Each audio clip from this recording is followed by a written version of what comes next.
So I've in the packet, and Jackie, thank you so much for all the stuff with the packet. There was, included in that were the pieces that were laid out. I guess, I don't know, between Jane and Fidel, do you guys want to just give a little bit more of a background on it? And then we can, again, there's a lot of detail that we got as part of it. And thank you again so much, Jane, for all answering all the questions that we had.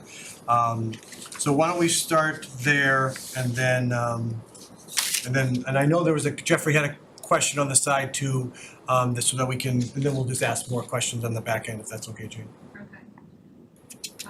So the main thing that hit was that, we thought we were being proactive by asking for $40,000 at town meeting to replace the electrical cabinet that had a safety issue. And within days of receiving that money and scheduling that, a car ran over another one, and the insurance only partially covered that, so that hit our budget. So there was like miscellaneous things. So we have, the main heavy hitters are the equipment maintenance parts that just skyrocketed. Stacks of letters saying going up every week. So normally we have some monies in our budget that we can offset some of this stuff as they come along, the unexpected, but this just hit everywhere. Fuel, as you know, I looked it up, and it has gone up 80% since July last year, and 99% for diesel, and that's the majority of our. It's all diesel. It's all, yeah. And then the other thing was we lost 2 mechanics and needed to outsource because we can't just park vehicles, especially the police and fire. So we're outsourcing an awful lot, and that's $100 an hour all day long. And so then the 4 of those was 22 for the equipment, parts and maintenance, Yeah. 18 for the cabinet, and then 10 for the fuel. Yeah. So that's the 15. And it's actually, a little bit more for the equipment maintenance, but like I said, I could steal from other accounts of things that we didn't do because contractors couldn't get us a price or, Yeah. get the parts to do. So I have little money here and there that I'm sort of, saying, okay, what's the least I can get? Yeah, So exactly. That's what we are. Well, that sounds good. You answered most of the questions I had prior to coming in. I'll just open it up to everybody else, see if anyone else. I know, Jeffrey, you had a question. Yeah. So my question was why the insurance only covered part of that electrical box, and whether we need to investigate our insurance coverage so that the next thing that comes along doesn't stick us in a hole again. Well, that's exactly what happened. Is once we realized that was short at because we don't ever really replace. I think it's been 10 plus years since we replaced one. So. We looked at it and questioned that too, like how come we didn't just completely replace it? Well, first of all, it was an accident that we didn't know who the driver was. It was a hit and run, unfortunately. So that we were lucky to get anything from. So we were kind of happy that we got some coverage. But had it been valued, I guess, differently under a different category, and I'm not quite sure all the details, but since then we have looked at all of these assets and are changing some of the categories so that when this happens, or if it happens again, we would get a better coverage. Awesome.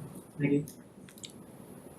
Any other I have a questions? question. Yeah, go ahead. Oh, go ahead. So, Mary. do you anticipate that this is gonna create fiscal year '23 a lot of budget changes that we'll have to be asking for in town meeting or free cash or Yeah, something? definitely fuel, because that didn't go up these, Right, these but I'm seeing like the Freon tank that's Yeah. 4 times the cost. And Yeah, I was talking to the parks and cemetery supervisor today, and things that used to cost him just a few $100s, like $800-900.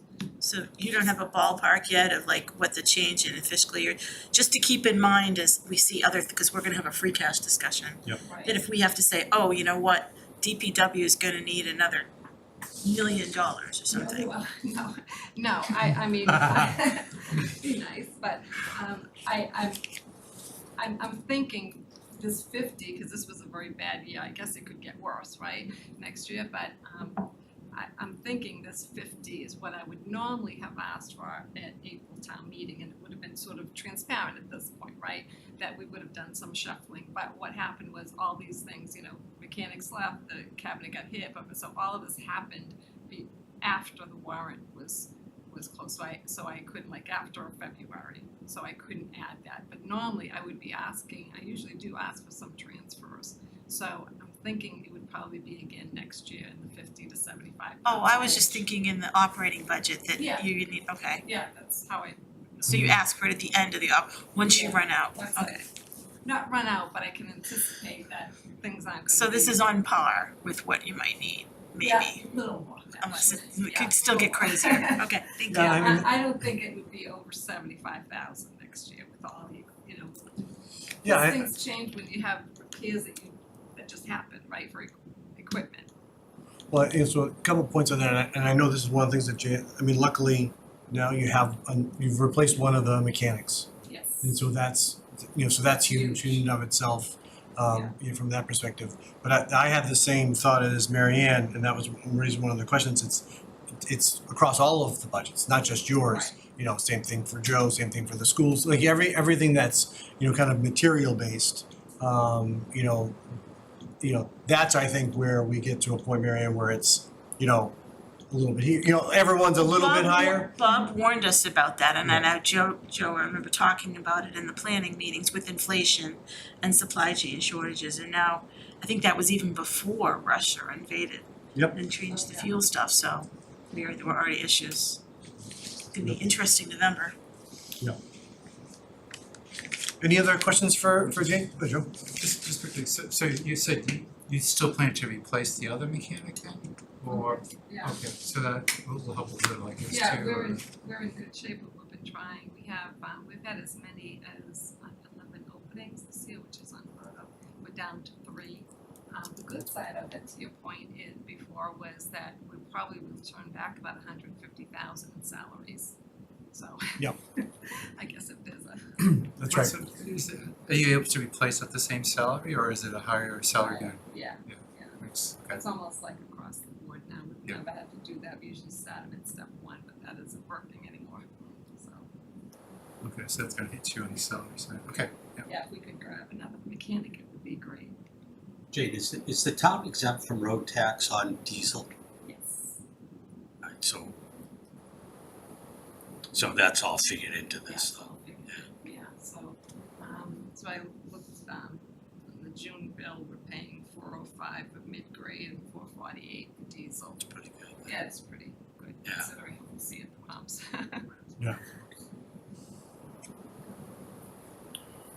Any other questions from anybody else? I know Jackie and Karen are on. I don't, anyone else have any questions?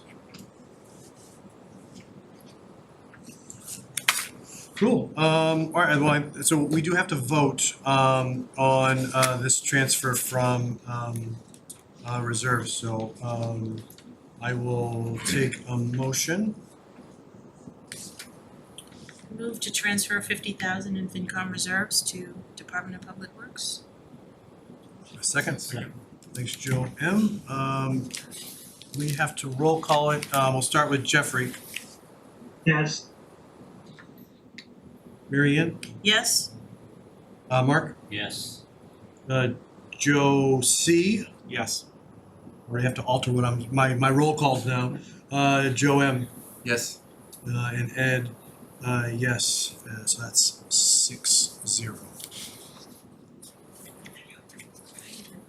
Thanks, Jane.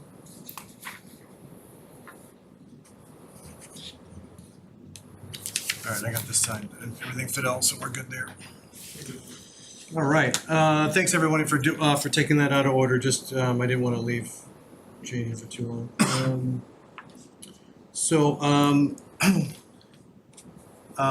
Next thing we had on the agenda was liaison reports. Kind of go around, if anyone wanted to. I don't have any on my end. I haven't attended. I should probably have attended a few select board meetings by now, but I haven't, actually, the only, actually, I'll give you the only liaison report is the, which is what we covered in the first one, is the appointment committee. So Joe and Emily, so that was my, that was my liaison report, so I qualify for that one. Start with Mary Ann to start with, well, for RAC, I don't know if it's you or Jeffrey or Joe want to do that one. I mean, I can just report RAC has had a whole bunch of meetings. We ran our survey. At our last meeting, we discussed our survey results. We had preliminary allocations of 2 million to the schools, 900K to, and these I'm giving you allocations that select board has approved, so I should say preliminary recommendations. So 900K to the seniors, 77,000 to my Psalms conservation land that select board approved last night. $8,000, which we never voted on, but we were approving surveying. The town can get some land donations, but we need to have them surveyed. And one of them, we thought it would be 4,500. When I watched the select board meeting last night, they said it would be 8,000. And I don't think I'm missing it. More time-sensitive requests are coming in that the board would be voting on. But one of the things I kind of alluded to informally before our meeting started is RAC is learning a lot about unmet needs that the ARPA money will in no way be able to cover.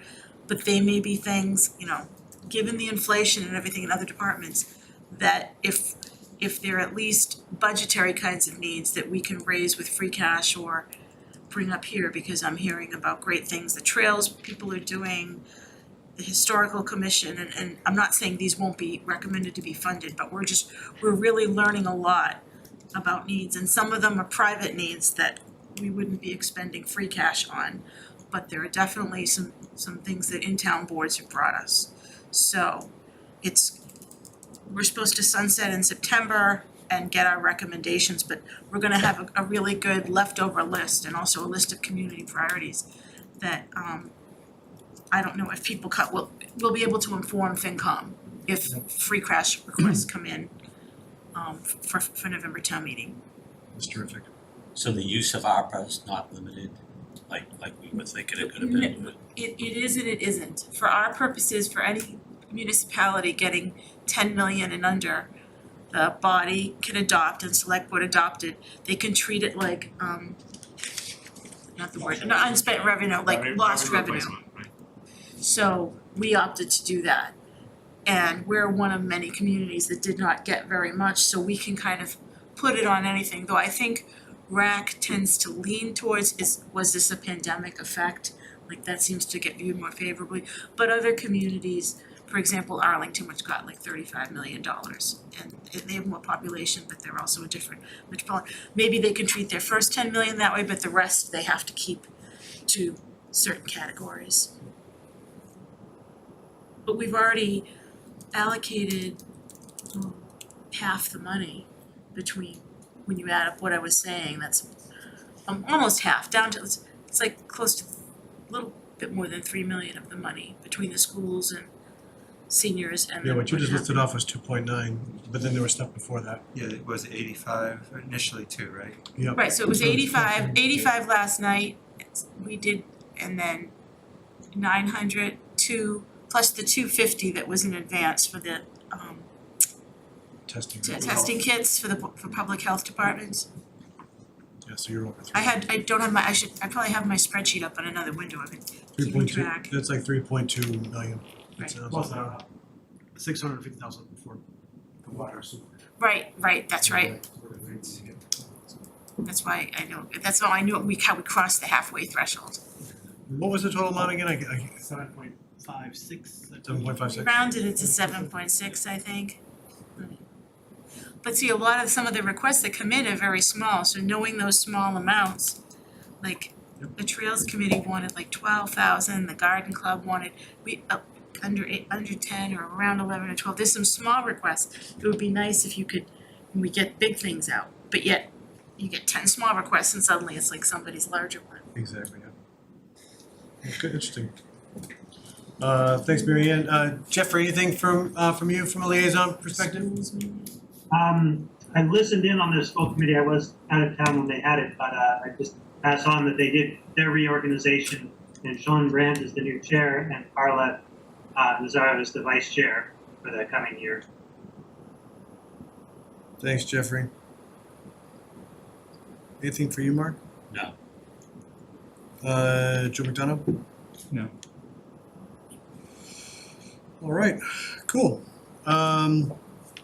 Excellent. So new agenda item, next one, between Gene and myself, we had in kind of with Jackie and Fidel, just kind of talking a little bit about the agenda. We were talking about revenue and other things, and Gene had one of our great ideas in just having a kind of a standing agenda item where we get a town manager report, which I think we've always kind of had a little bit more informally, but it's nice to have it as a specific one, so I don't forget to mention it. So I'll throw it over to you, Fidel. Thank you. So the main I guess thing of note is that Sharon and I have committed that since this is the first year without Bob, right? It's going to be a little tougher. Right? So what we're going to do is basically we're going to start earlier. So typically we would start the budget process internally around August/September. We have decided to start it up 2 months earlier, almost, and we had our first conversation with department heads, and it is our goal to get the capital portion of the budgeting process done in July. So mostly the week of July 18th, Sharon and I are meeting with department heads, and we are going to really try to hash out the capital portion of the budget, and once that is done in August, we're going to move into the operating portion of the budget, and we're going to try to stay ahead by 1 month in the process. So the what that means is, you know, we as you all know, we have a financial forum in the fall, right? So we definitely want to start talking about that, and maybe even start floating some dates already in the fall, either in September or October, because we're going to have a few big ticket items both in the budget and for town meeting in November. The main one for town meeting in November is going to be the $2.2 million request for design of the Killam School. We are going to propose that be funded from free cash, the $2.2 million request, and we're spending a lot of time socializing the figure and really highlighting, you know, the need for the Killam School. But obviously, foreshadowing Jane's conversation about inflation and construction costs. I mean, who knows what the cost in the market is going to be once we go out to bid for the Killam School. So again, just you know, highlighting that we're gonna begin planning for a financial forum probably in September or October. Off to the side, just to give FinCom a few updates. The select board elected to create a new committee. It's an ad hoc committee of the select board called SWEC, the Simon's Way Exploratory Committee, and it is to have some conversations, some envisioning process of the 14 acres or so that we own on Simon's Way, across the street from the ice arena, the ice rink. The select board chose to begin the work of that committee in December, but I know that that FinCom is, should play a role in that process, and also Oakland Road is another project that we're trying to tackle at the same time. I met with Jeffrey Quorum because he is a direct abutter. We are going to have a public meeting on July 12th at 6 p.m. At the Performance Arts Center, just to begin those conversations. I'm sorry, which day, what, 12? July 12th. July, okay. July 12th, 6 p.m. at the Performance Arts Center in the library. Okay, and on the fun side, you might see on Facebook that we are going to host a beer garden July 23rd, which is a Saturday, from 2 p.m. to 8 p.m. It's going to be in the town common, and it's very much going to mirror what took place in March, Winterfest. So we'll have food, games, a band is coming to play, and we're trying to keep the programming into the summer. June was incredible with regards to programming, and we're going to try to keep that going. That's great. Can I ask a quick question? Sorry. Of course, Emily. The July 12th, is that in relation to the Oakland Road property or the Simon Way property? The Oakland Road property only. Okay, perfect. Thank you. Thank you.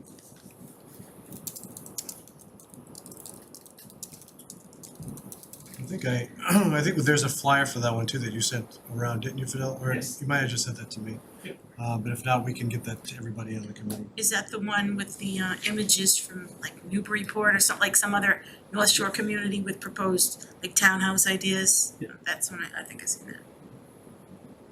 I'll sort it out again.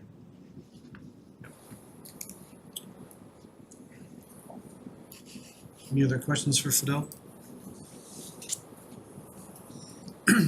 Okay.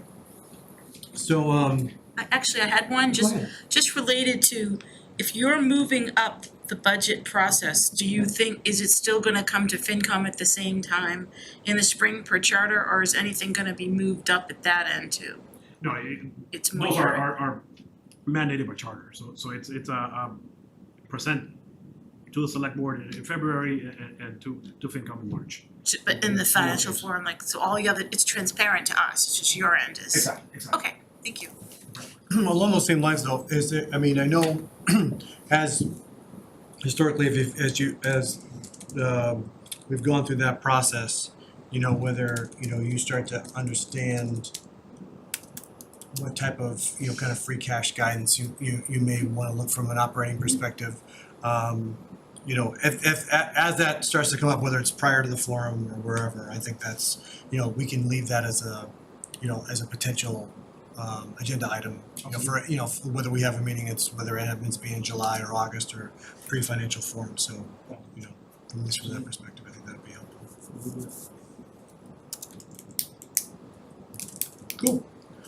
Speaking of free cash, so the next agenda item we had, and this was something I think that that Mark had brought up at our last one, and in the kind of in the discussion of free cash projections, and I know we're not there yet, Sharon, because we still have a couple of days and then it's got to be certified. But in the preparation of the agenda, I have a feeling we'll have kind of a standing agenda item as it relates to free cash and discussions, given what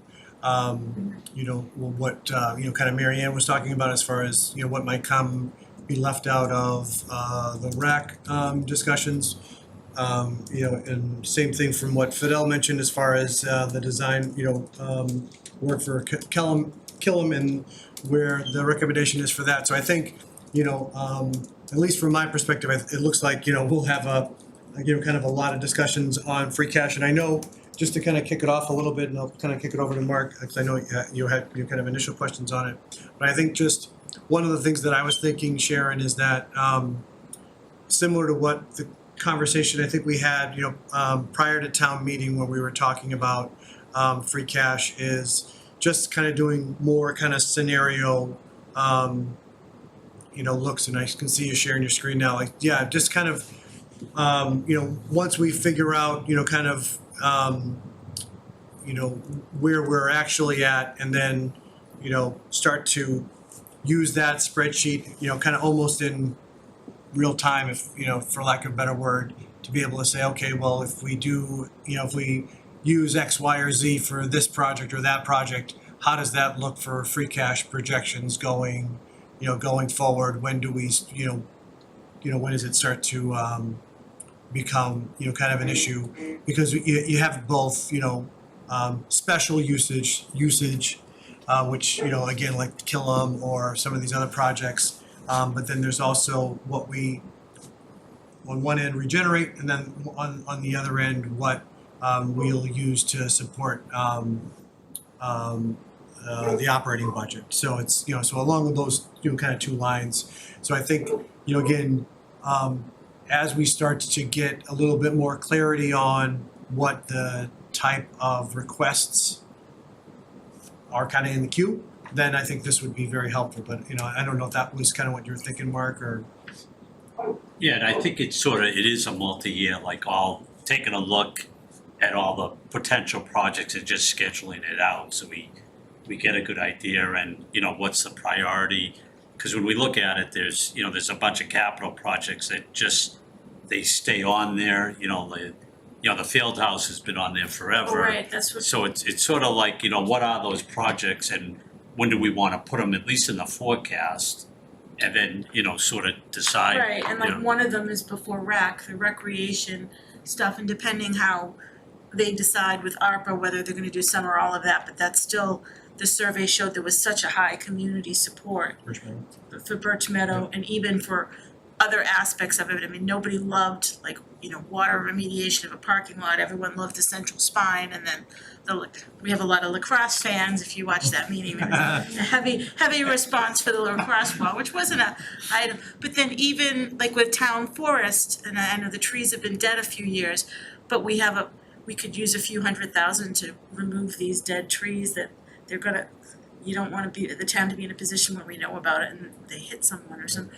You just hear about these needs, but definitely with the capital. And now also we have to factor, this is something Bob warned us about, and I know interest rate changes and what we're borrowing for, because are there rates for something like, say, the borrowing for Killam or the borrowing for a senior center? Are the rates like double like they are the home mortgage rates now? Absolutely. Well, the triple, right? Triple, so that's gonna Because could totally change what we need for Killam, for example. Yeah, the last borrowing that we did, Sharon, was like 0.87, is that right? Did I remember that right? 0.87, 0.89, something like that. It was less than 1%, which is unheard of. I mean, every time we've issued debt since I've been here, the rate has been lower, and I'm always shocked. But the interest rates are going up. So despite our AAA bond rating, I would expect that we'd see much higher rates than what we've seen in the past. We've locked in the rates for the water tower though. Correct. So that's just, But the water tank, yeah, is a short-term borrowing. We had talked about ARPA. So if we had known that we weren't going to use ARPA funds for the water tank, we could have borrowed for it permanently with the rest of it like we had planned. So that might be a little bit of but it's a small borrowing, so it's not going to be significant. It's And like I said, we do have a versus AAA bond rating, so if we did end up still borrowing that $2 million, I don't think it's going to be a material amount, but it definitely would have been lower if we knew what we were going to do with ARPA. that's a at the free time. I cash think it's just consideration very for something cautious small. about, because at the time, if you recall, ARPA was very strict about what the money could be used for, and that was a use that fell right cleanly into one of their categories. Now with the revenue loss standard deduction that we have a lot more leeway about what we use that money for, and we're not as pigeonholed into the categories that they had originally proposed. So I don't anticipate it will be an outrageous difference, but it's definitely going to be higher than what we borrowed for when we issued all the other debt that went that year. So that will be something, but I don't think it would be significant. But Sharon, when you do the cash forecast, like, How do you factor that in? Do you just use the current rates, or do you just keep like updating like the cash flow analysis, or? So we always, when we issue debt, we always issue at a premium because we're at AAA. So they like to repackage it for resale. So who would buy our bonds at 0.87%? So they give us a premium and they package it at 3% or 4%. And so we tend to always budget for a higher interest rate than what we actually get, because the way they package it, we end up paying, they give us the premium, we reserve the premium, and we're paying 3 or 4%, but really they gave us that money up front. So I think that we just would have to revisit kind of what we're going to, I think that it wouldn't be 3% anymore. We'd be probably seem closer to packaging at 5, or 6%, so we probably have to revisit our numbers in terms of what we project our interest rates for borrowings to be. And as we do borrowings, we'll be able to be a little bit more aware of how they're going to package our bonds. So I think we could be fine with the numbers that we always have, which is 3 or 4%. But it's hard to know. Interest rates have gone up so dramatically. We might see a number that's higher than what we normally would propose. And then if there's a difference, we can always revisit it at a future town meeting. But we have to estimate a lot of things, not knowing what the environment looks like at the time. Sure. I mean, but I think also too, it's probably, we're in a unique position too, Sharon, because a lot of some of the debt that's coming off the books, if I recall, there's one, and because we're towards the end, there's less interest that we're paying, kind of at the tail end. But didn't we accelerate some of those, and they're coming off sooner? So a lot of the debt for the high school was refunded, so I think it was accelerated and at a lower rate. But those debts are falling off, I think fiscal 24. So I think we have Barrows, Wood End, and the high school have all excluded debt that's all falling off in the next couple of years. So if the timing of it it's very good timing for us because it's excluded debt, so it would have fallen off the tax bill. And then if we're looking to do a debt exclusion for Killam, it won't be as painful to the taxpayer because there would have been a reduction had Killam not come along. Because once the debt is paid off, you don't charge the residents anymore, so the tax bill would have gone down. Where there is a reduction that would have been planned, and then we add something, it would be less painful to the taxpayer. And then for the stuff that's within the levy though, is that, how do you, I mean, I'm sure you do keep track of it, but like how is that what you were saying before? That's how you forecast, because you'll have, kind of debt that's already kind of within the levy and then, but then you're also projecting that out as well? Yeah, both would be the same, whether it's inside or outside the levy. We would project the interest rate that we were, however the deal was packaged. So we got an interest rate on the last debt issuance of 0.87, but I think that they packaged in a 4%, and they gave us a very large premium, and we put the premium to the side, and we used the premium. We reserved the premium and moved it in to help us pay.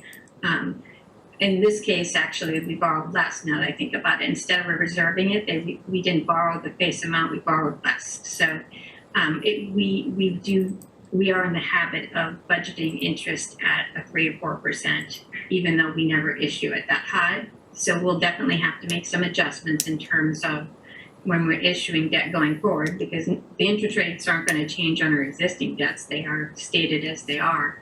But when we're issuing more debt in the future, we're going to have to be cognizant that we might see a different look to how they package our bonds, where, let's say we get a 2% rate, they might package it at 4 or 5% and give us a huge premium. Well, then we borrow less. Instead of reserving it, I think the standard practice has been we reduce the amount of the borrowing by the amount of the premium, and it all works out. So we just have to be more aware of what they're going to look to package the deal at and use that percentage rate for interest budgeting. And it's really going to be like trial and error at first, because I think the market has gone up dramatically in a short period of time. So it's going to be hard to know what we're going to get for interest rates and how they will package it for resale. So, and what kind of premiums that they'll offer us to pay whatever that interest rate is. So I didn't know, I put this up on the screen in terms of the free cash projections because I was asked, can we see this schedule again? I wasn't sure, we had some thoughts or something that we were planning or thinking about that we wanted to add in, but do you want me to go over what this spreadsheet is and how it works and how it can be helpful, or was there another reason you guys wanted it shown? Yep, so I just had one kind of follow-on question on debt for just one Okay. 1 second. Do you think that like philosophically, that you were kind of mentioning about as far as how we borrow and things of that nature, do you think that we'll, have you guys started to talk about, like, would you kind of start to, like, almost kind of change up the philosophy as far as like how you would borrow, kind of given whether it's mature, like would you go longer or shorter, things that I was just thinking at that level, if you were, kind of like reevaluating, how you may approach, kind of debt issuance, and things of that I feel like nature. we almost always, when it comes to debt issuance, try and pay it off in the lowest term that we can afford, largely because there's almost always several projects in the pipeline for their opportunity to be borrowed. And so, there's always a need. And so the quicker we can pay something off, the quicker we're going to free up availability for other debt. And so that's been the general, over the last 10 years I've been here, we've tried to do that in every issuance that we've done.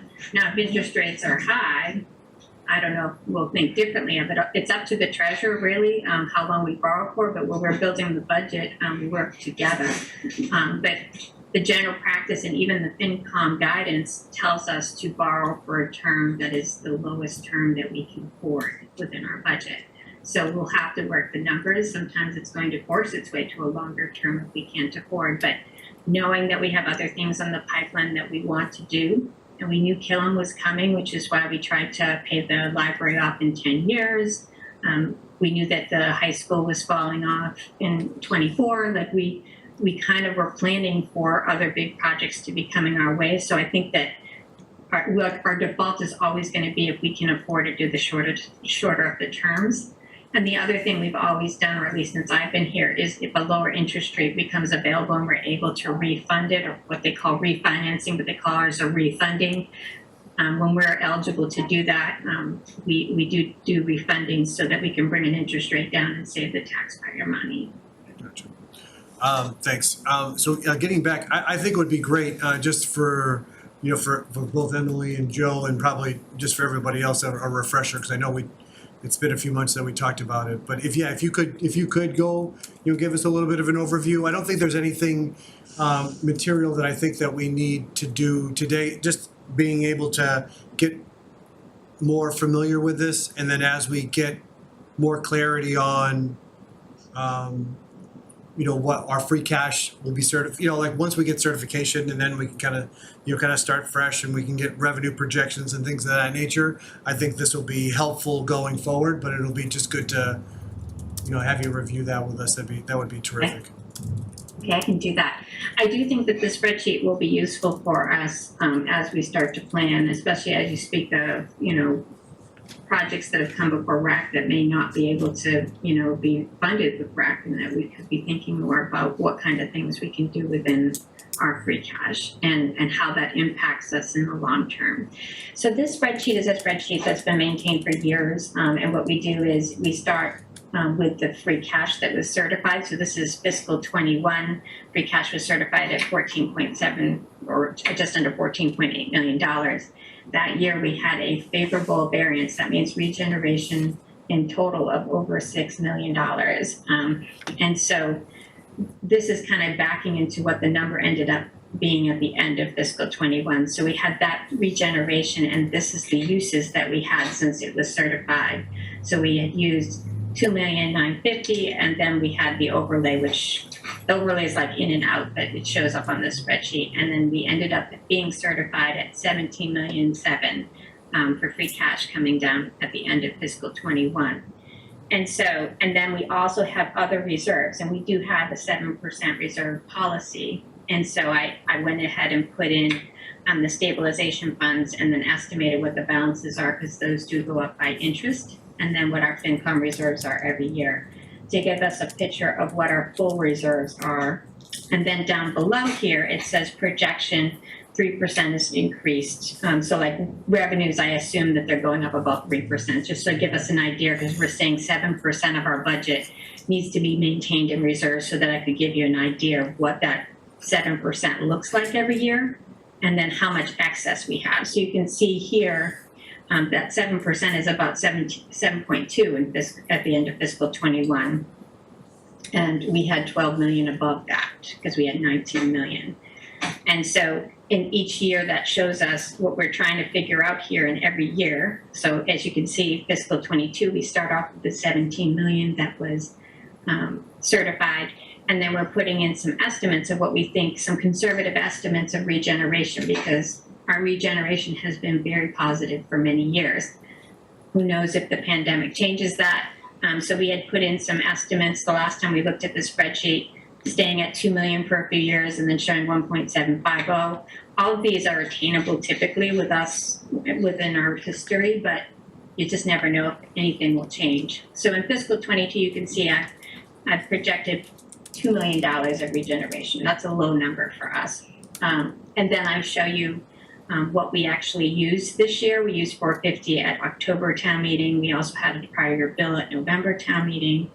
We had 468,000 that we used at April town meeting. And then we also used 2,750,000 to support the fiscal 23 budget. So all the uses of free cash are for the subsequent year.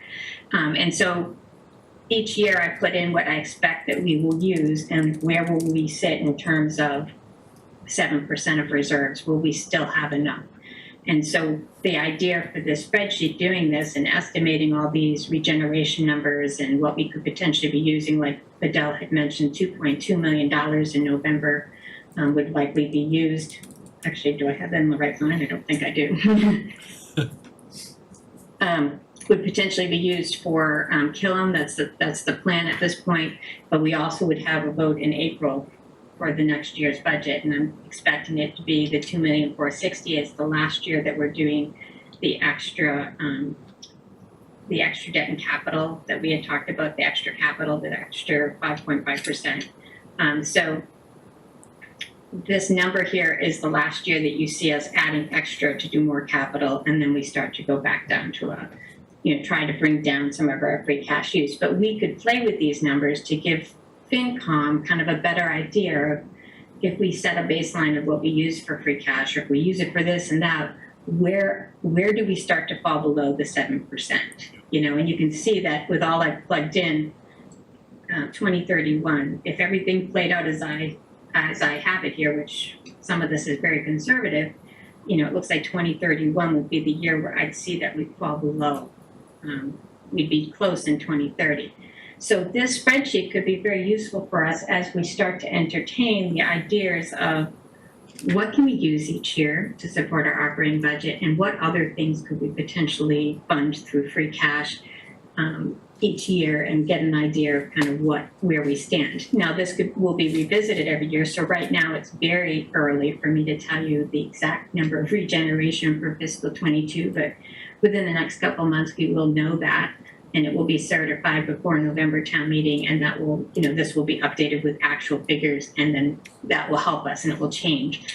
But also too, we'll start to see how inflation affects us, how the pandemic, the after results of the pandemic affect us and our revenues, and do we see the regeneration we used to, because inflation is making things a lot more expensive. We may see a less turn back on the expense side.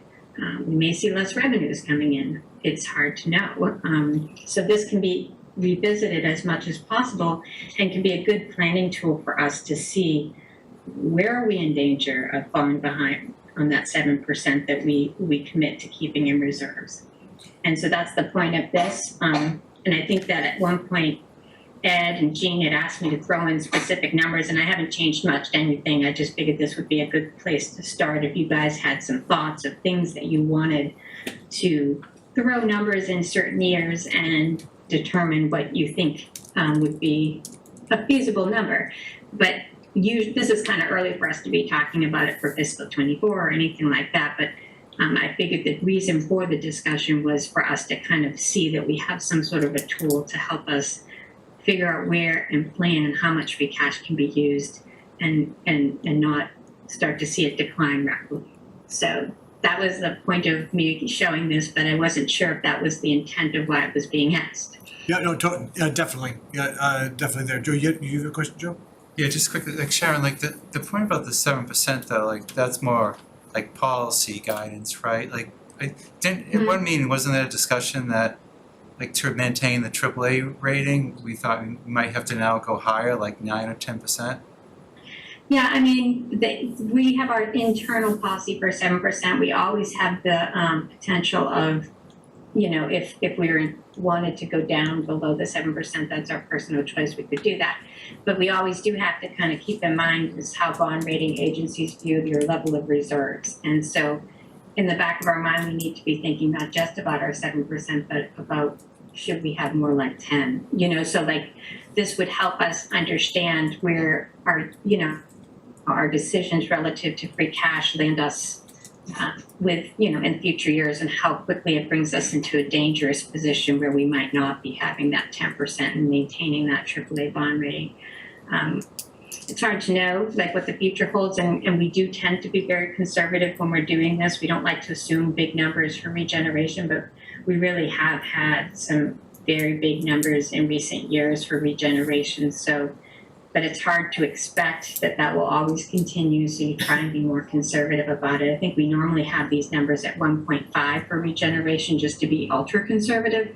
But over the years, it seems like it's been growing, and I feel like when I showed these numbers to Ed and Jean, they were like, well, let's try and show higher regeneration in the next few years because it's probably relative to what we've seen historically. We could probably get away with it.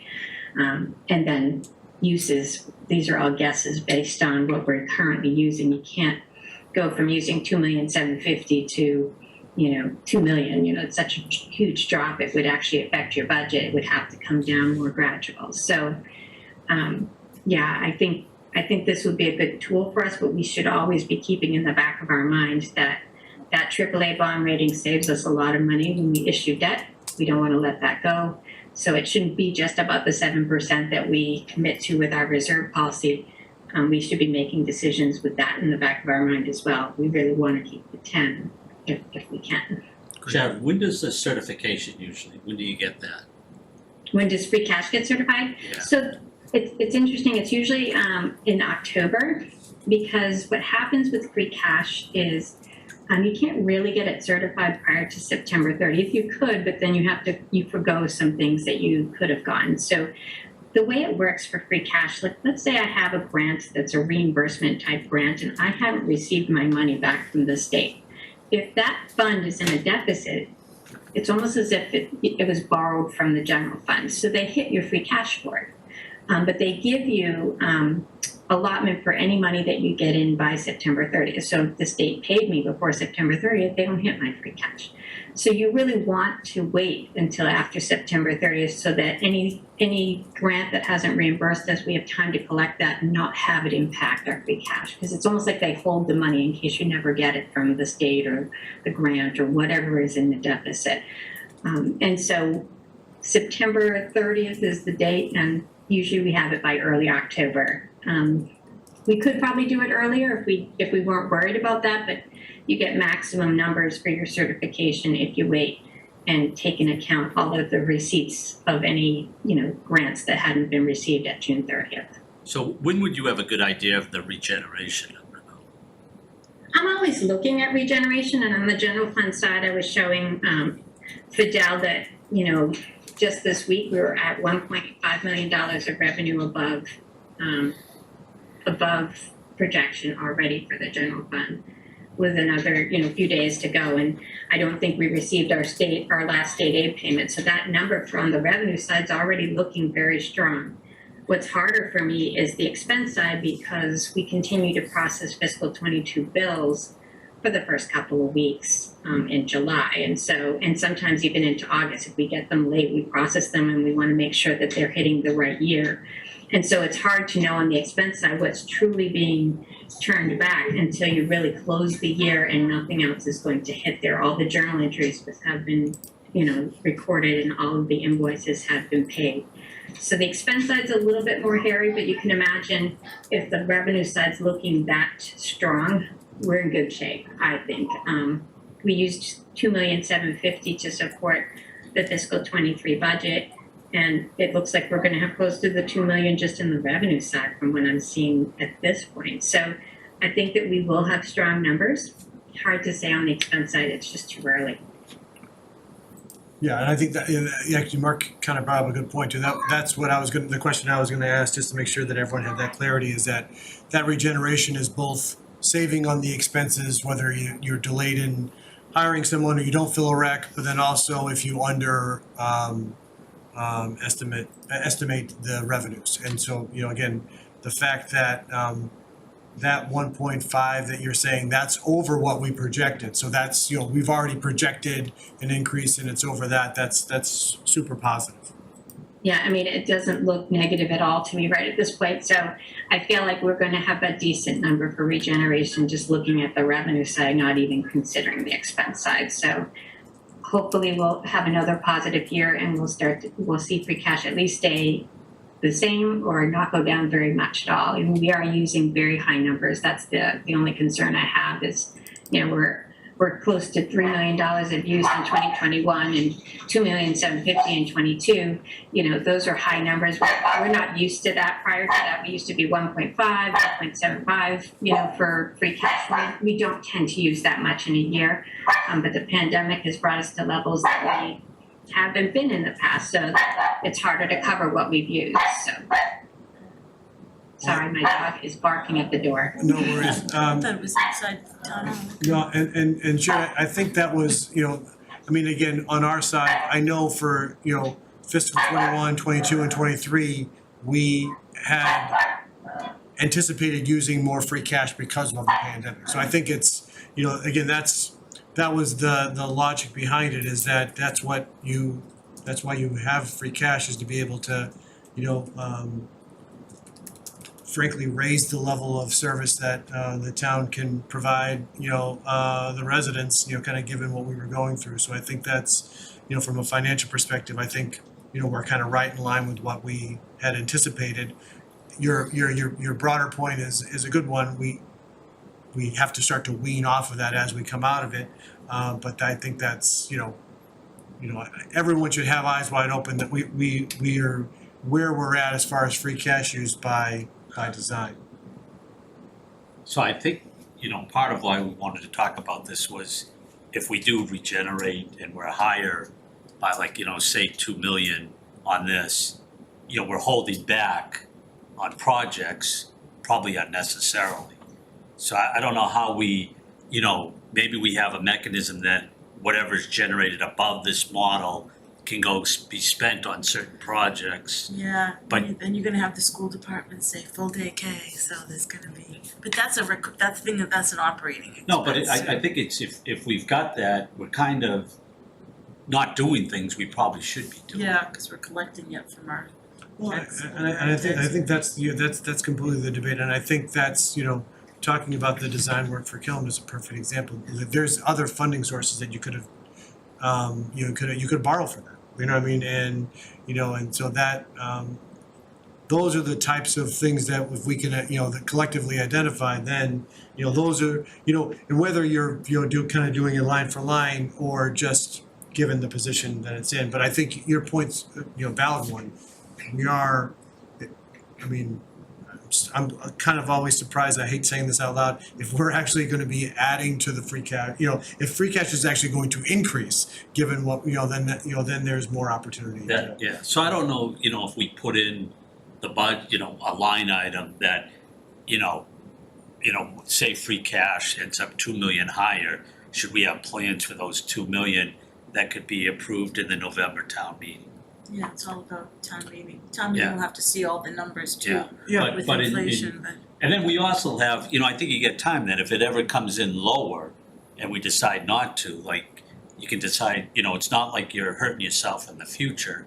But I just look at some of the stuff we're putting off that we don't necessarily have to, that's actually over the years, it's costing us more. But think Well, that's- about though, the things that caused regeneration in the past, like I think, Sharon, wasn't it a year or two ago, our excise revenues came in higher than we expected and people were buying a lot of new cars?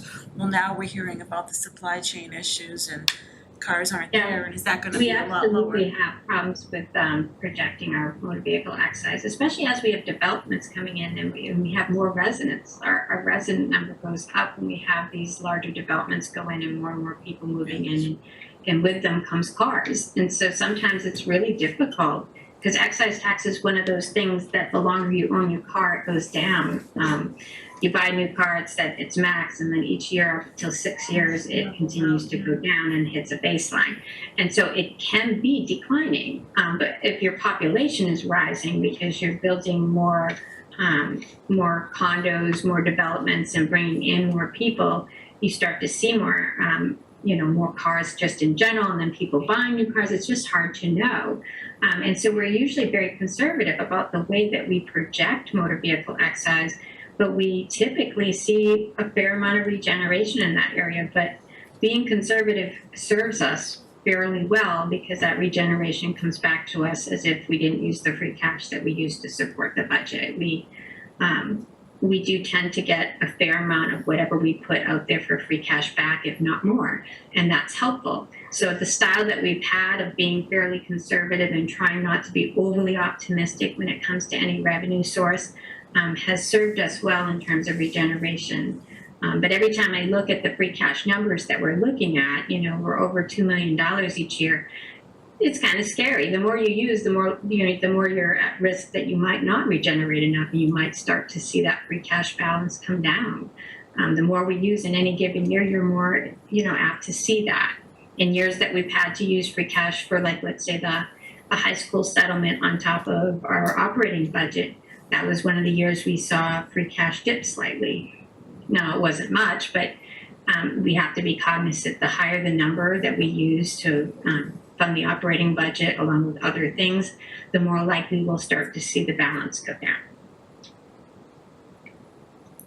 But I think we've got time to react. If we get that regeneration in for the November town meeting, we'll have time to react. Right. So if we go negative, we also don't have to do anything. But I mean, that free cash is pretty high. Well, this will be a first kind of it's not really a non-pandemic year, but it won't be like 2021 where we weren't expending things and we weren't doing hires, and so it was extreme, was that 6 million number or some really high?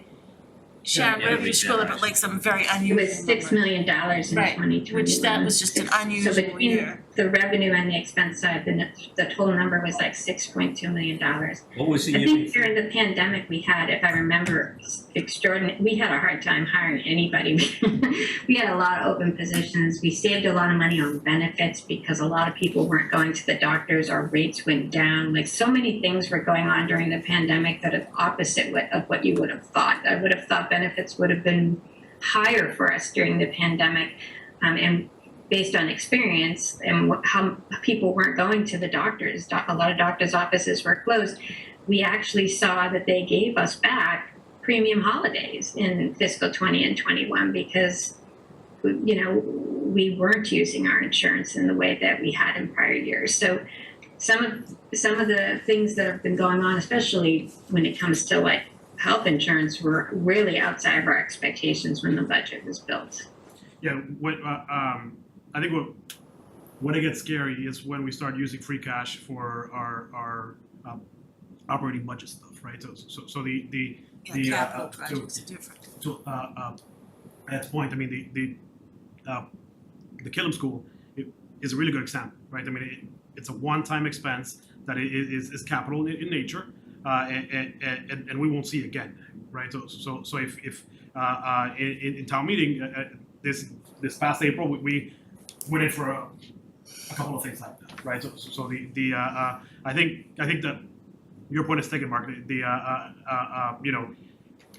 In town meeting, I mean, I'm afraid to go ask for more than the Killam School, to be honest, right? I mean, because we're gonna say, hey, we want $2.2 million, and we want $1 million for Birch Meadow or you know, Like this we, like and we, that. like it's, you RAC know, appointed, it's gave the fee. 300 for the recalc study, cause that would have been something It's a you would have script, asked for right? town meeting, and they'll, Yeah.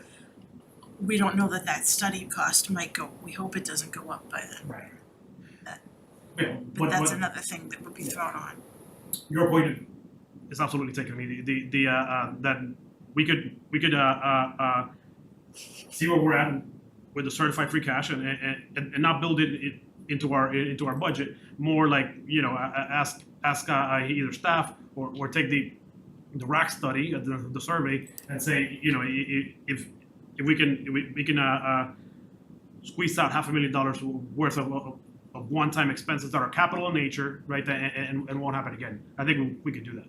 But you know, the asking for $2.2 million already though, we're doing it already.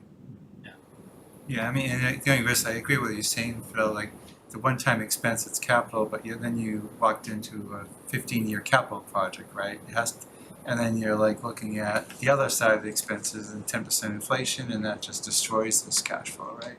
And that's the balance. I don't mean negative, but yeah, just- right. No, exactly. Yeah. I think right now, and it's not just renting. I mean, it's people's homes, right? Like we're saving our cash because we have a lot of unknowns, right? And we're afraid of what's going to happen in the future. But you know, we'll try to balance all that out. I don't know if anybody knows, but Karen Herrick's got her hand up. Oh, yeah, I we did can't see see your it. name flash, Jackie will know that. Mr. Chair, sorry you can't see me, but I was just waiting for a moment. Thank you. All right, thank you. So it's great, you guys have, this has been a great discussion. You're raising a lot of good points and there's no getting away from the inflation topic. One of the things I've always wanted to keep an eye on was, and I can see part of the screen, I don't know if it's all here, is the percentage of our free cash asked every year, excluding one-time capital things, that as a percentage of our total revenues, because as you can see, the bottom line for our revenues is growing significantly every year. And I know I would feel better if I saw a graph that said, okay, we're kind of in line. Or we're either like, oh, it's a smaller percentage of our total revenues that we're using to generally do this operational support. If we see it growing exponentially, then that can be another barometer for us to kind of keep an eye on, you know, are we being conservative enough or too conservative with our free cash balances? And then the other thing that we don't see reflected in here is that, you know, Fidel and the staff have turned into a grant machine, and it is not just ARPA. So other communities have been doing this on a regular basis. So they actually take grants applied for, grants won, grants expected, and that is an input that can also help the finance committee, you know, have a broader perspective. And I won't even estimate, you know, I've asked Fidel, you know, in August sometime to try to give us an update, but I can tell you they're doing an amazing job. And it is something that the finance committee should have visibility to as well. I think it will help. I know it reassures me because I see the high success rate. So it may also reassure others that, you know, we're still being fiscally responsible. Karen, you must have peeked at the agenda. Our next agenda item is a new one where we wanted to ask Fidel about current and expiring grants. So it's right on cue. Thank you for this. We're probably not done with this discussion yet, but you've segued us perfectly. Thanks. I can't, because Sharon's sharing her screen. I can't see anybody else that might have their hand up, Jackie. So if someone does, I'm happy to. I don't see anybody. Great. Any other questions for Sharon? Do you want me to stop sharing my screen? I just figured. That's fine, Sharon. I mean, I think thank you so much for taking so much time to go through this. It's super helpful, and again, I think it's it'll be a great tool. And again, as we start to, and just as you were doing there, like just sharing that, kind of the 2.2 potentially for, for the design work. If there's other things, whether they're allocated by, you have them allocated on there by, town meeting, but we could also kind of do it similarly if we're saying, okay, for XYZ project or, oh, sorry, Jim. Sharon, can you send us that spreadsheet, the FinCom? I absolutely could send you that spreadsheet, and then you guys could be playing with it yourself as well. The reason I do put when it's voted at town meeting is we can't use free cash unless town meeting approves, so Gotcha. I kind of attach it to, but we could potentially, like you said, put lines that say proposed project this, but everything in the end is in the hands of town meeting. You guys can support something, but it goes to town meeting for free cash use, and so that's why I always attach it to when did it get approved. Yeah, and But I certainly could put some lines out there just so that for projection purposes, we have an idea, well, if we pay for this project, and not know what town meeting we might not actually ask for it, and we could certainly do that. So I can send that spreadsheet to any one of you guys. Do you want me to send it to the whole FinCom so you guys can have it in? That'd be great. Yeah, I can do that. And then, if there's any changes you want to make to it, I mean, Karen had said the additional capital, I hadn't really thought about that. I should have probably broken out how much of it was the additional capital that we agreed to during the pandemic and ending in fiscal 24, so that you know how much of the free cash was really supporting the operating budget and how much is actually supporting that additional capital that we agreed to. I think in fiscal 24 we agreed to another 460,000 of additional capital, and 2 million of that was for the operating budgets, or that's what we're proposing anyway. Nothing's happened for fiscal 24, but when you saw that number for 2,460,000, it wasn't all operating budget. There was that additional 0.5% that we were doing for capital that we agreed upon. So those are good points, and I'll definitely take them under advisement. I think the other one that Karen mentioned too that was very interesting to me too is, I know it's always kind of eye-popping to see the dollar amount, like so you're seeing it in absolute dollars, but actually seeing it as a percentage of revenues. Because if your revenues are going up and you're using more free cash, if that's, if those are in line, then I think I think to Karen's point, then there's a sense of comfort, even though that number may be going up, it's not, if you're seeing it as a percentage of that. Percentage of revenue, yeah. Yeah, I think percentage of the overall budget. Exactly. Percentage of revenue, yeah. Yeah, I think makes sense. that ends up being, kind of a helpful, kind of comparison for context. It's helpful to look at it in different ways. So yeah, that definitely could be something to change. Totally, and that's, Mark, what you were kind of talking about, and I know Joe was going to ask for the same thing. That's kind of this.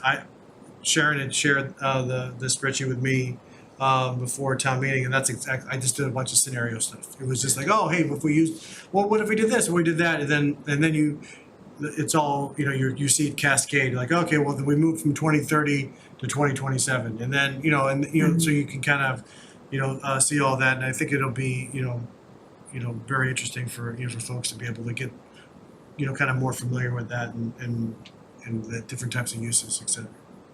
Yeah, it definitely lends itself to a more informed decision for you guys to be able to plug some numbers in and what you're thinking and what you'd like to propose to town meeting or support for town meeting to approve. To have something like that gives you an idea of how long is this free cash going to last, given what we're expecting for regeneration, what we're expecting to use in the future, and all of that.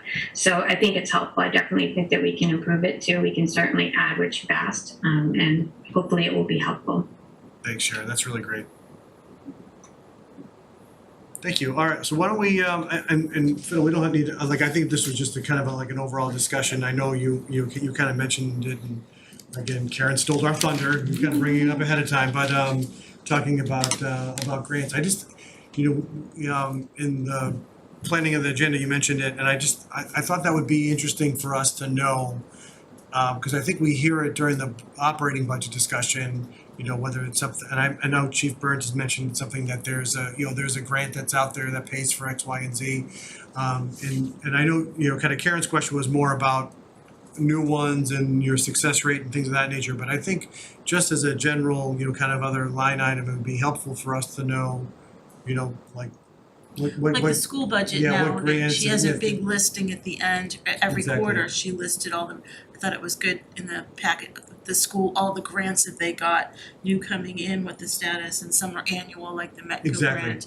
I have no idea what our town annual grants Exactly. are, if we have any. And that was really it. So yeah, so just, kind of kick it over to you and just, at least to kind Yeah. of frame it. That's at least what, kind of my thought process. Yeah, no, and I think that we could do that. I mean, we, Sharon and I, we look at those grants, but we do it to ensure that especially on the grants that are reimbursement, that we're gonna the Or you spend them out by the deadline.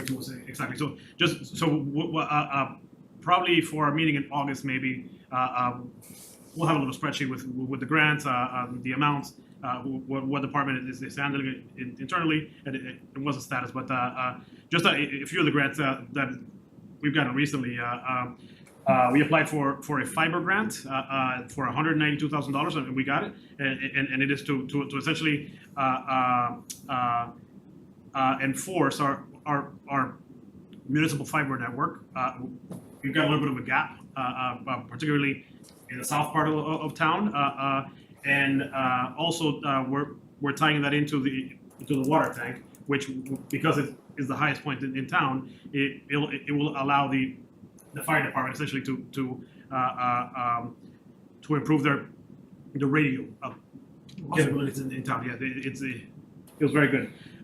We also applied for a bottleneck reduction grant through Mass DOT, and what we're going to do is basically synchronize as many of the streetlights as we can on Main Street, right? So it's a $500,000 grant that we will hear about by the fall. We are in the process of applying for a park grant, which is a grant to renovate a park, and we're focusing on Birch Meadow. We are talking about a dog park grant also, so that's on the table. And also with grants, it's a state budget earmarks. So we put out a few earmark announcements. Basically, we received $150,000 in total. If you recall, I came to FinCom in March and requested money for the ladder truck for the fire department. We did get that earmark, so that's is really good news. We also received $25,000 for the schools and $50,000 for DPW. So yeah, Is the schools the robotics grant? The robotics grant, Okay, exactly. I know some people that'll be helpful to hear that. Yeah, and we were just informed this morning that 3 more earmarks for Reading were made it into the budget. One is $125,000 for Birch Meadow, $200,000 to install a street light at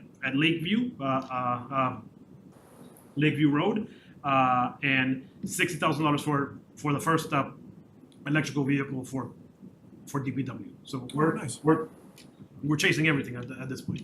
That's fantastic. It's great news. Is this more aggressive than we've been in the past? No, I think it's in line, and I think we're trying to get everything that we can. This is just unrelated, when you mentioned the water tower and the police radio going on there and fiber grant.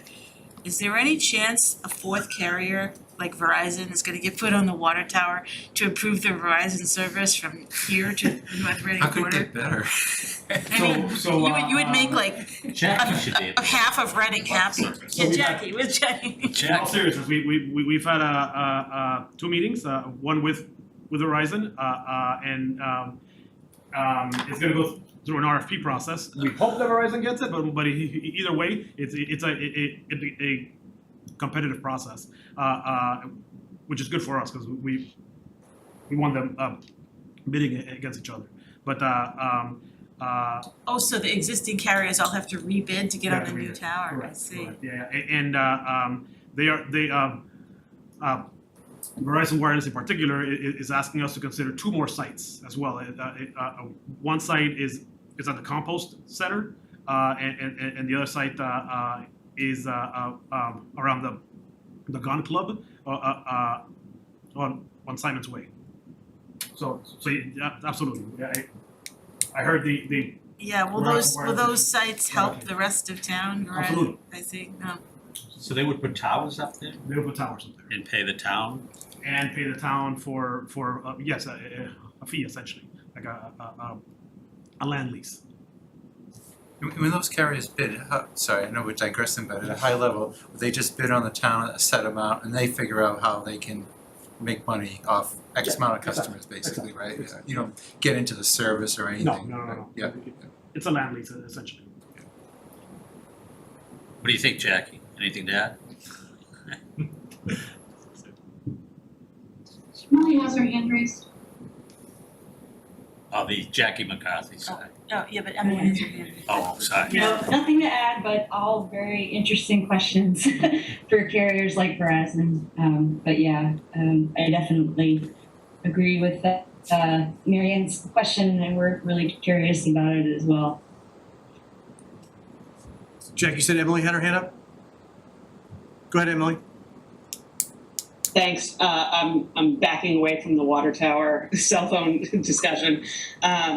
Fidel, you're talking about a lot of grants. Have we pursued the Community Preservations Act at all? I know there's like some secret pocket money there. We need to take a vote. We had talked about it a little bit with respect to some of the preservations around the Permanent tax. park areas, like Memorial Park specifically, with some of the old stone walls and that stuff. Just as you're exploring options, that I don't know if that was something you guys have delved into at all.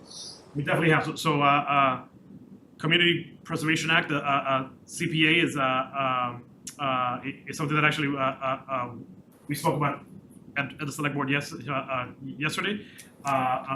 It does have to go through a ballot question. So the voters have to actually accept it because it's an additional tax. It's a surcharge essentially on a tax on tax bills.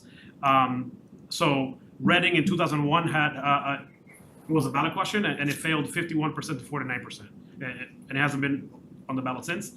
It's very small. I mean, and at this point, the number of communities that are not CPA are less than those communities that are CPA. Burlington is putting it on their ballot in November of this year. So the recommendation from the organization that basically helps communities implement this is to form a CPA study committee, that because there's some complexities in the process. So I asked the select board to form this committee in the spring of 2023, and for us to shoot to put CPA on the ballot for the presidential election of 2024. That is my goal. And the rate can be, it's flexible too, right? You determine 5%, right? Exactly. So by law, it's a max of 3. So what most communities do is 1.5. Okay. And if we wanted to, that would have given us the option to buy all that land quickly at, the golf course as an example. If we have the Like money if for it, something comes absolutely. up like that. Exactly. Okay. And the state match does fluctuate. In the beginning, it was a 100% match, but now it's roughly 43%. But it's still free money, right? Basically, they're for every dollar that we put in, the state is matching by 43%. I think though, if we still have high free cash balances in 2024, it might be tough sell to put a surcharge when people are saying, well, Well, it's only for people buying the house, like, right? No, this it's is all property tax bills. It's for all taxes. Oh, okay. I Forever. thought it just impacted the sale on the property. For Okay. everyone. No, I mean, we already, we're gaining money with the override, so we're forever taxing. Revealing a little There how I isn't feel. any mechanism to that. I thought there was ways to also just add like a surcharge to Yes. So like a property sale. I'm not saying one way or the other, I'm just, I thought that was also tied to CPA. No, so the, I guess there's, on a state level, the match, it is funded at the state level by registry of deeds, right? So and it is that fee, but it's not by Reading, it's by the state. There are communities that have implemented a 1% surcharge on transfer of real estate, but it's got to be approved by the legislature first. Great, thanks, Fidel, appreciate it. Thank you. All right, so I think we're kind of just down to the last kind of few bits here. Just these next two meeting schedule and agenda items, I think we can kind of take those in tandem. I do think it probably would be a good idea for us to meet within the next month on one specific agenda item because we have to reorganize, and we haven't done that yet.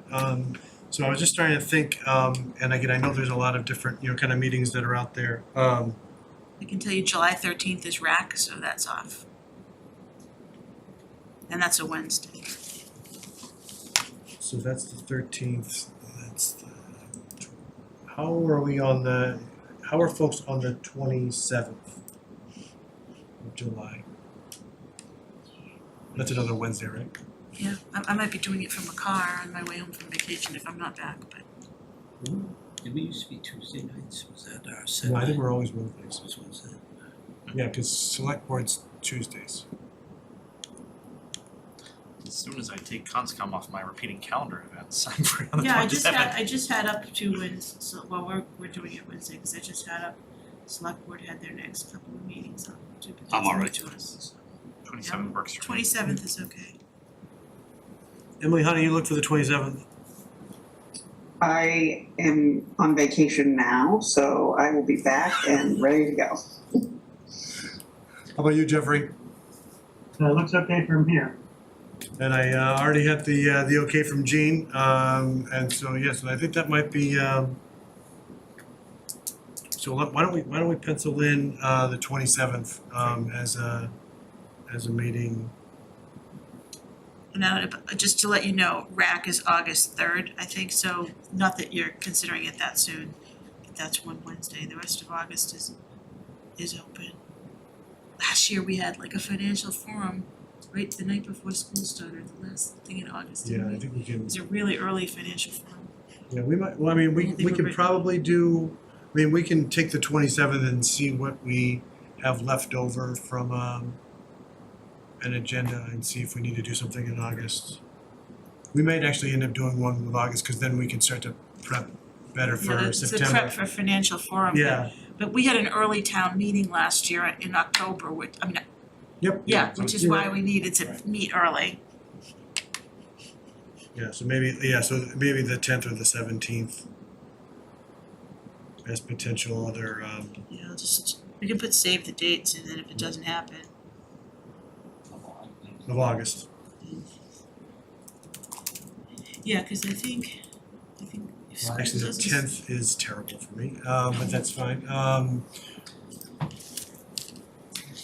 Yeah, I will be here on the 10th. And I'm around on the 17th.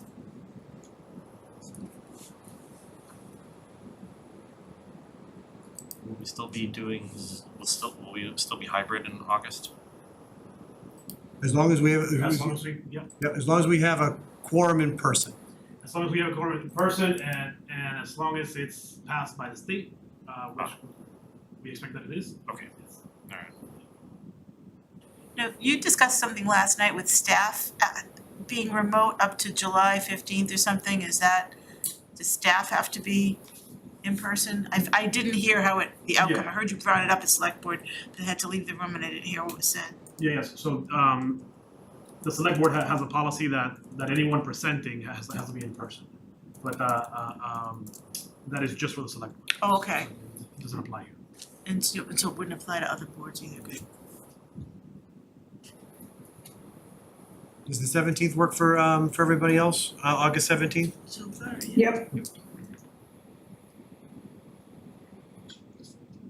Not sure at this point, but I'll be maybe taking my younger daughter to college in that time frame. I don't know exactly. Yeah, I figured that might come into play, Jeffrey. I was thinking of you when once we started to get into August a little bit, I figured you'd be, sooner or later, your mid to late, August is travel dates for college, so I figured that might be an issue. So, I mean, again, I think we can just kind of leave it as a, kind of provisional one for the 17th, and then we'll Yeah. just see.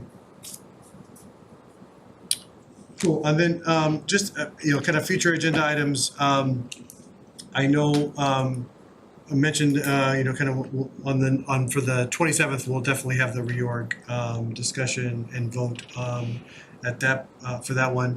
I do think, we'd probably want to have, to kind of bring back up email policy. I know you and Jean, and as with the website and everything else, and what we publish to our, so all of that, kind of under that one umbrella, Marianne, that Oh, that right, piece of it? yeah, no, cause we had the standing thing of,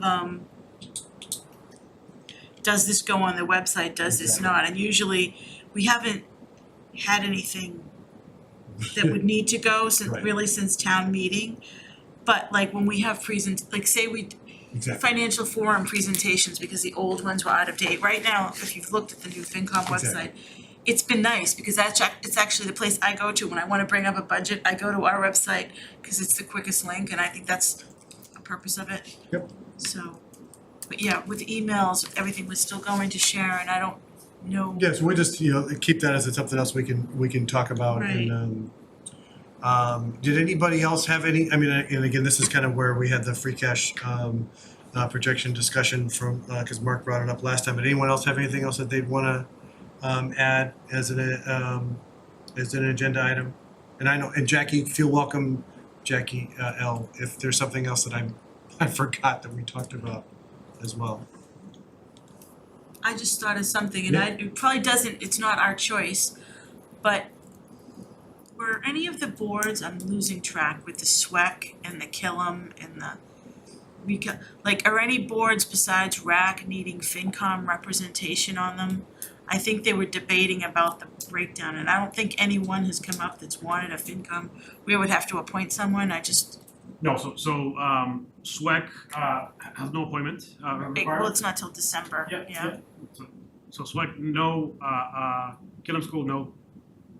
And will there be more? Will there be like an Oakland Row committee, or does FinCom need to be on these things? No, I think the next one is the CPA study committee, and it's up to the select board, but That sounds like it should have a FinCom person because it's revenue to me Yeah. versus building and recreation. Yeah, no, that one's. Okay, so we don't have to appoint anyone to anything. not in the next 7 months, That's good. as far as I can see right now. I don't know if it will be ready for August, but to Marianne's point, sorry, Joe, No, go ahead.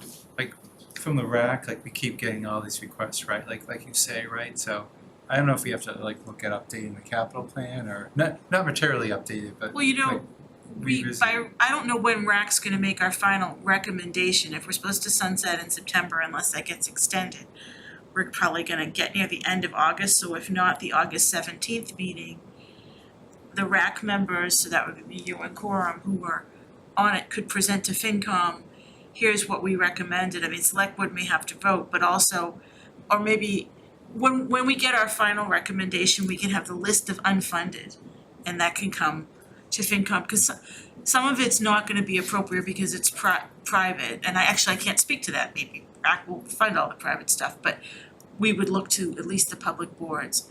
And I keep just thinking of a lot of the stuff RAC got at its last meeting, all the outdoorsy stuff.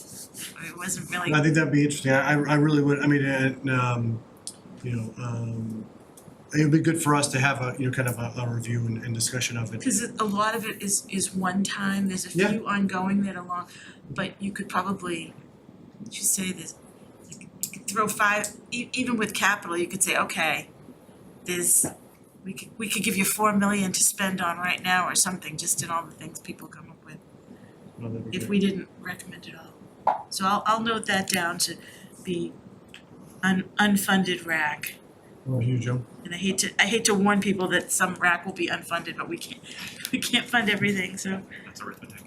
On the subject of future agenda items, and I should know better to bring this up because I'm new and therefore I might be signing up for work. But how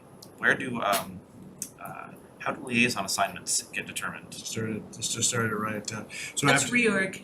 we reorg. Okay, it's after reorg. Yeah, so after reorg, then we'll, Part of yeah, reorg. that'll be kind of part and parcel of that one. But it's a great question. So, yeah, so we'll do that on the 17th. Or 27th, sorry about that. Yep, 27th.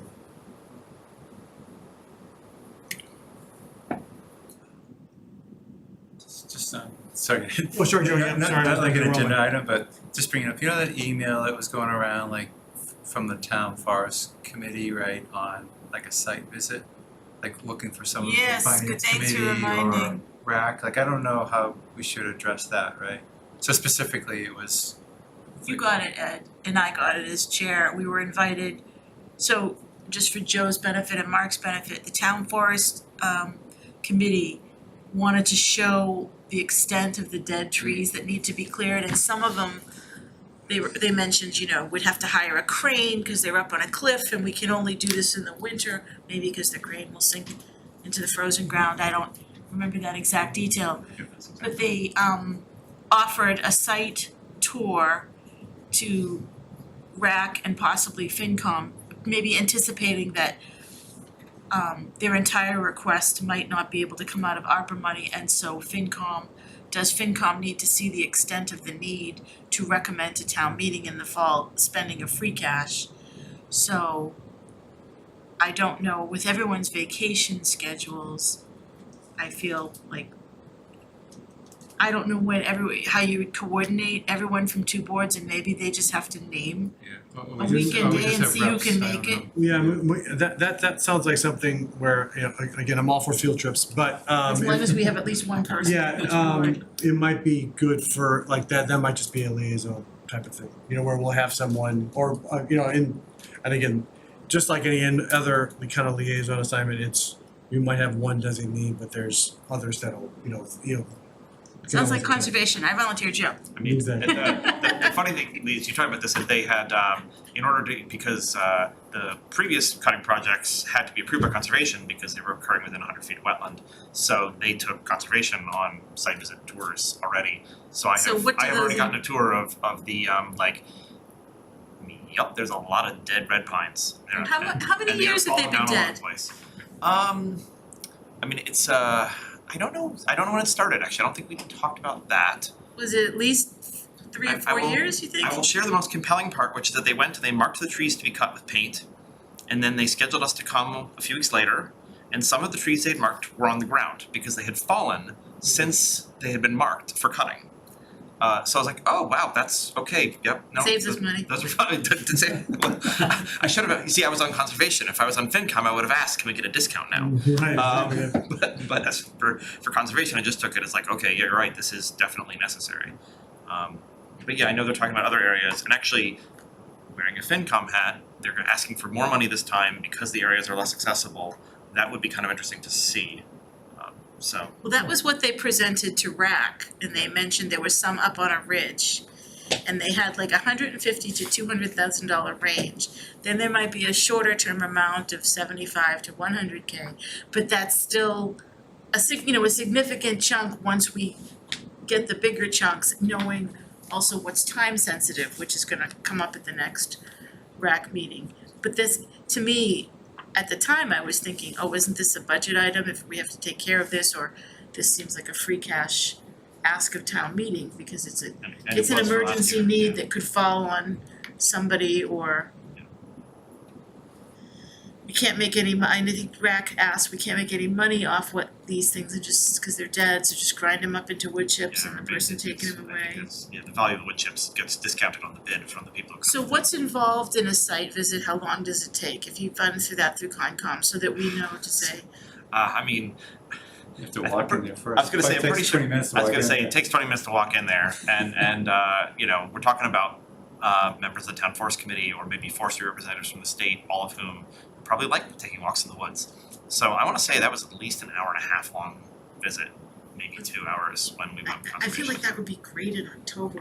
well, yeah, no, I was gonna say, Nice. going if But we're not in although August with the you were, bugs. going in August when it's 90 is not gonna be fun. At Going sunset with the mosquitoes, yeah.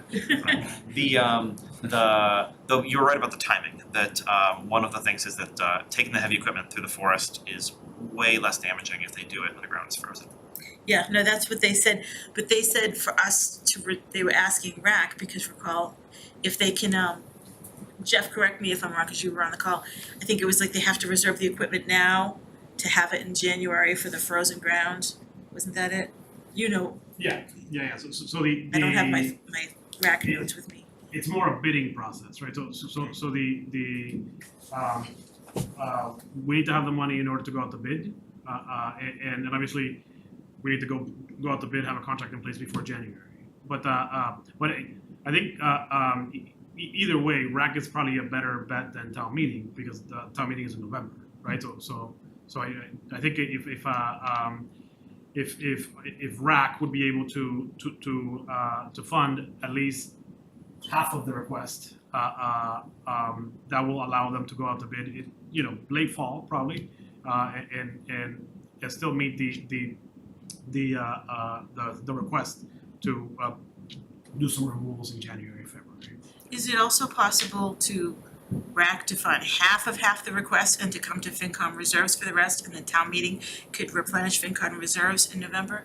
To fund half of the half? I'm Is that what just you said? thinking, I don't know how it's going to go, No, but could some of the money to help town forest come from FinCom reserves, or is that more of an emergency kind of thing? I think it's probably emergency. Okay. Yeah. I don't wanna get into like RAC deliberations here, but I don't know what they would, like, we don't know what they will agree to. Yeah, so I spoke to Jane Kinsella, who actually puts it out the bid, and she said that it's really hard because it depends on the bids, right? So if the bids are competitive, great. If the bids are crazy, then it's a different story. But she felt comfortable with having between $75,000 and $100,000 in order to safely go out to bid in late fall. And that would cover phase 3 of the town forest requests. Phase 4 could be, in FY24, FY25. So I guess, say, RAC, like to bring FinCom back into it, say RAC hypothetically allocated 75, then the bid came in and, oh no, it's 120 or whatever, and they're stuck. The only way they can accept the bid is to get FinCom reserves to cover that, cause the money, RAC will have already allocated all its money and they have no more ARPA to go. That Yeah. could be, Yeah, if there's one bidder only, we can negotiate with the bidder and reduce the scope. If there's more than one bidder, we would have to rip the bid, reduce the scope and rebid. oh, okay, so we'd have to just say, no, we're gonna take it and find more money, alright. No, I wouldn't do that. Well, that sounds to me like something, the unfunded RAC, and then that gets into, how did we get on that? We were talking, the site visit. Agenda. Agenda. Agenda items, so there might be a site visit, it might be a liaison person. That sounds good. All right, Do a well, I site think we visit got, August. I think we have that. But should we respond back? I'm just trying to think like how we should leave Yeah, it. So, but sorry, I called Bill Sullivan. I mean, I've walked the town forest a few times. I mean, I don't think you're gonna see anything that's like, oh my God, it's trees, right? I mean, and when I did it with him in the early, I did it in March. I mean, he did peel the bark and you see the holes, right? I mean, but it's, the trees are dying, right? I mean, and if you want pictures of dying trees, we can Yes. get you. Sounds good. Cool. All right, well then I think the last thing we do is just we have two meeting minutes that we need to approve. First is March 15th. Any questions on the meeting minutes?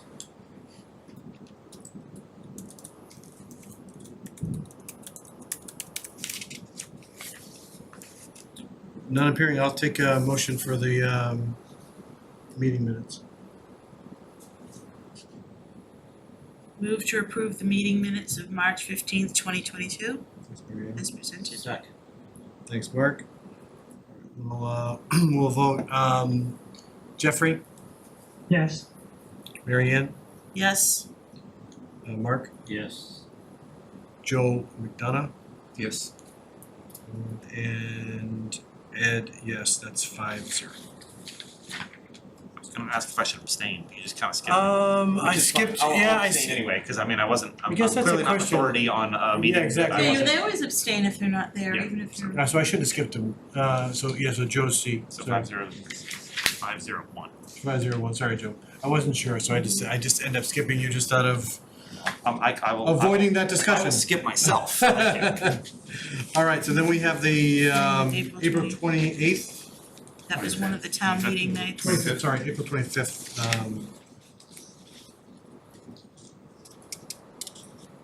Yeah, 25th. Move to approve, your motion, move to approve the meeting minutes of April 25th, 2022, as presented. Second. Thanks, Mark. All right, Jeffrey, Yes. Mary Ann, Yes. Mark, Yes. Joe C. Abstain. There we go. Joe McDonough, Yes. and Ed, yes. 501. That approves. Great. All right, well, I think we got it. If there's no other questions or business, Motion to adjourn. motion to adjourn. Second. Thanks. Joe C's on the board with a second. It's nice, very productive. Emily, I'm gonna get you on the next one. Sorry, we'll, I'm ready. all right, we'll vote. Everyone's favorite Jeffrey, question. Yes. Mary Ann, Yes. Mark, Yes.